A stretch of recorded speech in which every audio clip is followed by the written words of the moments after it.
তো কখনো চিন্তা লোকে আমরা মাঝে মধ্যে বলি না নিজেকে তো আগে কাবিল করো, তারপরে আমি জানি আমার কোনো কারণে ডাক্তার হওয়ার কথা না, আমি নিজেকে কি করে কাবিল বানাবো ডাক্তারের জায়গায়? আমাকে কেউ না কেউ ঠেলছে অন্যদিকে, আমাকে হয়তো অ্যাস্ট্রোলজির দিকে ঠেলছে বা আমাকে কোনো কারণে সফটওয়্যার ইঞ্জিনিয়ারিং দিকে ঠেলছে।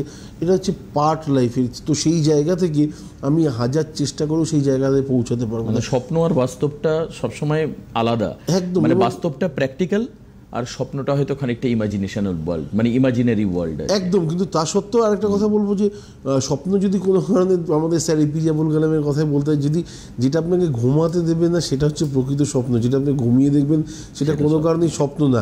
যে আপনাকে সবসময় তাড়না করবে, আপনাকে মানে ঘুমাতে দেবে না। দেখবেন স্পেশালি আমি টিনেজার বয়সে ছেলেদের কথা বলি, যেটা হচ্ছে হয়তো আমিও সেই বয়সের মধ্যে দিয়ে হয়তো না আমিও ওই বয়সের মধ্যে দিয়ে গেছি যখন খাতার পাতার মধ্যে না বাইকের ছবি আঁকা থাকতো, বসে বসে আঁকতাম এই ধরনের বাইক হয়তো আমি কিনবো। এবং তারপরে যখন লাইফে প্রথম কোথাও না কোথাও একটু সাফল্য আছে, ফার্স্ট বাইকটাই কিনলাম ওই রকমই, এটা হচ্ছে স্বপ্ন। মানে কোথাও না কোথাও কানেক্ট করে গেল, কোথাও না কোথাও কানেক্ট করে যাবে। তো সেই জিনিসটা আমার মনে হয় যে আবার কানেক্ট নাও তো হতে পারে, না হওয়ার চান্স থাকবে না। কারণ মেন ব্যাপার তুমি যেটা ঘুমাতে পারছো না, যার জন্য তুমি ঘুমাতে পারছো না, মানে যার জন্য তোমাকে ঘুমাতে দিচ্ছে না, সেই জিনিসটা পুরো ইউনিভার্স তোমার পেছনে পড়ে যাবে দেওয়ার জন্য। আচ্ছা, মানে আমার ডিমান্ডটাকে একদম মানে একদম কোর থেকে চাইতে হবে, একদম মন থেকে চাইলে ঈশ্বর মানে দিতে বাধ্য। আলটিমেটলি আমি এই জায়গাটাতেই আসতে চাইছিলাম যে ঈশ্বর কখনো আমাদের বিরূপ হন না। আমরা অনেক সময় রাগ করে বলি তুমি আমাকে এটা দিলে না, আমি তোমার কাছে এতবার করে চাইলাম। আলটিমেটলি সেটা চাইনি। ঈশ্বর জানেন যে এটা দিলে তোর লাইফে প্রবলেমটা আরো কত বাড়তো। আচ্ছা, হ্যাঁ, অনেক সময় প্রেমের ক্ষেত্রে হয় আমি এমনিটাকে বিয়ে করতে পারলাম না, ওই ছেলেটা আমার লাইফে আসলো না, প্রভু তোমার কাছে তো চেয়েছিলাম, তুমি আমার জীবনটা পুরো নষ্ট করলে না, একদমই না।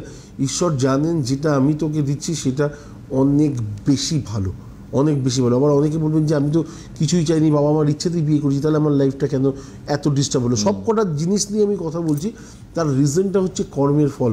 কোথাও না কোথাও কৈকেয়ী ও দেবকী হিসেবে জন্মগ্রহণ করেছিল না, তো তার জন্য 14 বছরের কারাবাস পেতে হয়েছিল।